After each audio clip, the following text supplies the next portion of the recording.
మీ మ్యారేజ్కి కానీ మీ పిల్లల మ్యారేజ్కి కానీ బోలెడన్ని గిఫ్ట్స్ వస్తాయి.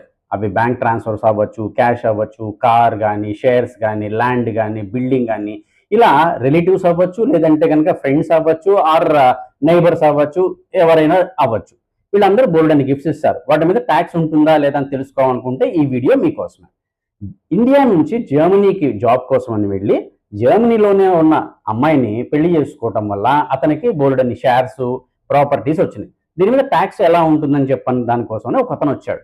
అది బాగుందని చెప్పని అందరి కోసం అని చెప్పని ఈ వీడియో.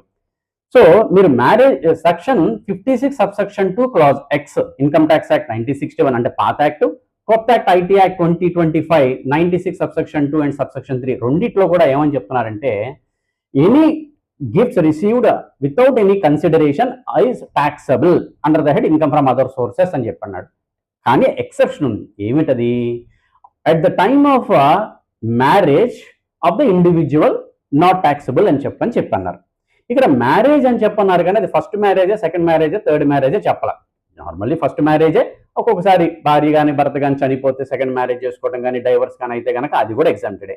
మ్యారేజ్ అన్నాడు కదా, అది ఇండియాలో మ్యారేజా అబ్రాడ్ మ్యారేజా కూడా చెప్పాల. కాబట్టి మీరు ఇండియాలో చేసుకున్న, అబ్రాడ్లో చేసుకున్న మ్యారేజ్ టైంలో వచ్చిన గిఫ్ట్స్కి టోటల్గా ఎగ్జామ్టెడ్. అండ్ ఎలా తీసుకున్నది కూడా చెప్పాల. సో మీరు బ్యాంక్ ట్రాన్స్ఫర్ అవ్వచ్చు, క్యాష్ అవ్వచ్చు, గోల్డ్ అవ్వచ్చు, జ్యువెలరీ అవ్వచ్చు, షేర్స్ అవ్వచ్చు, లేదంటే కనుక ఏ టైప్ ఆఫ్ ప్రాపర్టీ అయినా సరే ఫుల్లీ ఎగ్జామ్టెడ్. కానీ క్యాష్ ద్వారా కనుక తీసుకుంటే ఒక వ్యక్తి దగ్గర నుంచి మోర్ దెన్ 2 lakhs కనుక క్యాష్గా తీసుకుంటే కనుక దానికి ట్యాక్స్ కట్టాలి. మీకు డోనర్ ఎవరు గిఫ్ట్గా ఇచ్చారు అని చెప్పనేది ప్రాపర్ డాక్యుమెంటేషన్ ఉండాలి. వీలైతే గిఫ్ట్ డీడ్ కూడా రాయించుకోండి. అది రిలేటివ్స్ అవ్వచ్చు, నాన్ రిలేటివ్స్ అవ్వచ్చు.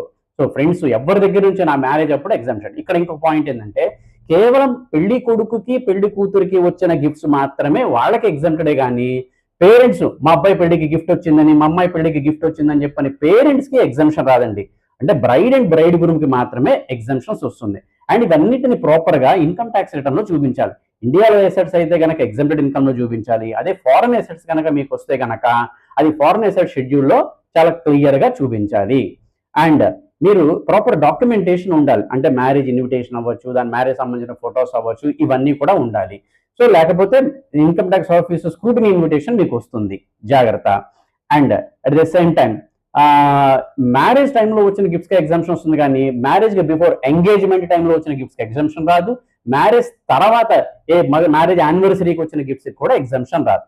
దీని గురించి ఇంకా మీకు ఏమైనా డౌట్స్ ఉంటే కనుక కామెంట్ బాక్స్లో తెలియజేయండి. For more updates, follow our channel and share this video to your friends who are going to marry. All the best.